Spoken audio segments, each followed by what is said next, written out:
जिनका मानसिक स्थिति खराब हो जाता है वो भगवान सूर्य पर ही थूक फेंकने लगते हैं, तो वो थूक उन्हीं के ऊपर आ जाता है। 15 साल के माता पिता के कार्यकाल में अपराध और अपराधियों का मनोबल आज़ादी के बाद सबसे ज़्यादा बढ़ा। इस प्रदेश में अपहरण उद्योग की पहली बार नींव पड़ी। सत्ता संरक्षित अपराधियों का संरक्षण सरकार के द्वारा दिया गया। तब तेजस्वी यादव जी के पास, क्योंकि नेता प्रतिपक्ष हो गए हैं, तो नेता प्रतिपक्ष को भी थोड़ा स्पेस मिलता है।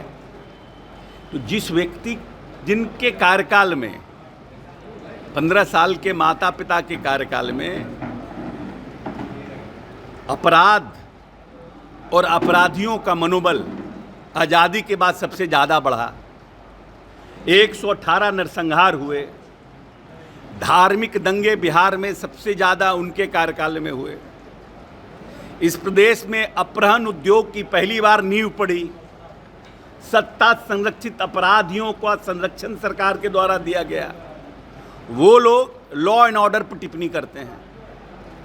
जिस व्यक्ति ने इस प्रदेश के लॉ एंड ऑर्डर को स्थापित करने के लिए अपनी पूरी 18 साल की जीवन को, राजनीतिक जीवन को दांव पर लगा दिया, जिस व्यक्ति ने इस प्रदेश में एक भी दंगा न हो इसके लिए रात रात भर जगने का काम किया, जिस व्यक्ति ने इस प्रदेश में 5 रुपया का जबरदस्ती न सरस्वती पूजा न दुर्गा पूजा का कोई चंदा व्यापारी से किसी व्यक्ति से ले सके, उसके लिए लॉ एंड ऑर्डर को ठीक किया, आज उसके ही ऊपर टिप्पणी किया जा रहा है। तो बहुत से लोगों को देखिएगा जिनका मानसिक स्थिति खराब हो जाता है वो भगवान सूर्य पर ही थूक फेंकने लगते हैं, तो वो थूक उन्हीं के ऊपर आ जाता है। तो आने वाले चुनाव में इनको पता चल जाएगा, जनता जवाब देगी।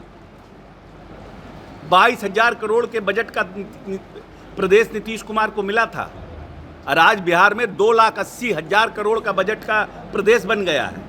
ये बिना वित्तीय प्रबंधन के, बिना दूरदर्शिता के, बिना आने वाले नस्ल और पीढ़ी के लिए बिना आयोजन के इतना 10,000 किलोमीटर से, मतलब 1.5 लाख किलोमीटर से ऊपर सड़कों का निर्माण हुआ। नए नए अलाइनमेंट बनाए गए। 5 घंटे में बिहार कैसे पहुंच सकते हैं उसकी नीति बनाई गई। 2 लाख से ऊपर पुल पुलियों का निर्माण हुआ।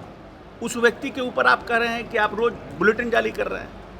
आपके राजपाट में क्या था, ये आप सब पत्रकार हैं, आप लोगों को पता नहीं है कि कैसे बांध के लोग पिटता था खबर चलाने पर।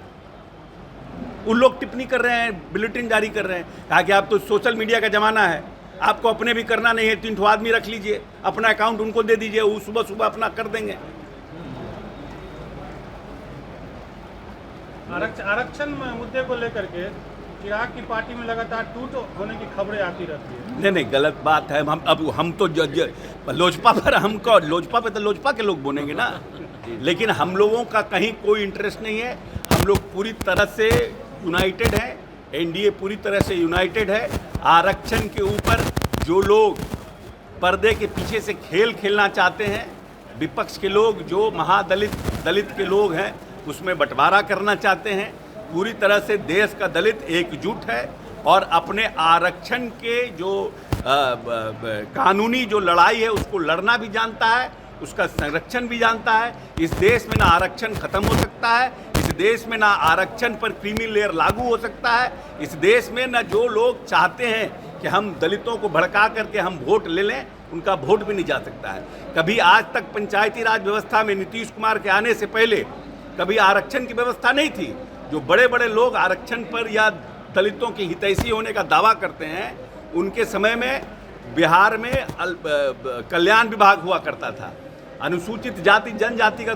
पनोरमा ग्रुप, जो सोचता है वो करता है। आपके अपने सपनों का आशियाना। ये लो, मुंह मीठा करो। आज मैंने अपना जॉब छोड़ दिया, अब हम पूर्णिया वापस जाएंगे। जॉब छोड़ दिया है? मतलब ये घर कैसे चलेगा? हम करेंगे क्या? और माँ बाबूजी क्या बोलेंगे? इसलिए मैं एक और मिठाई का डब्बा लाया। अपने बिजनेस के लिए लोन अप्रूव हो गया। अरे लोन अप्रूव हो गया वो तो ठीक है, लेकिन पूर्णिया में हम रहेंगे कहाँ? अपना घर भी तो नहीं है वहां। इसलिए तो एक और मिठाई का डब्बा अलग से लाया हूं। हमने पूर्णिया में घर ले लिया है, पूर्णिया के ई होम्स पैनोरमा में। पूर्णिया में पैनोरमा ग्रुप लेकर आए हैं ई होम्स पैनोरमा। बड़ा घर, आलीशान जिंदगी और अत्याधुनिक सुविधाओं के संग। अरे अरे, अब क्यों मुंह मीठा करवा रही हो? क्योंकि हम घर वापसी जो कर रहे हैं। घर वापसी की खुशी पूर्णिया में ई होम्स पैनोरमा के संग। E Homes Panorama, luxurious lifestyle redefined.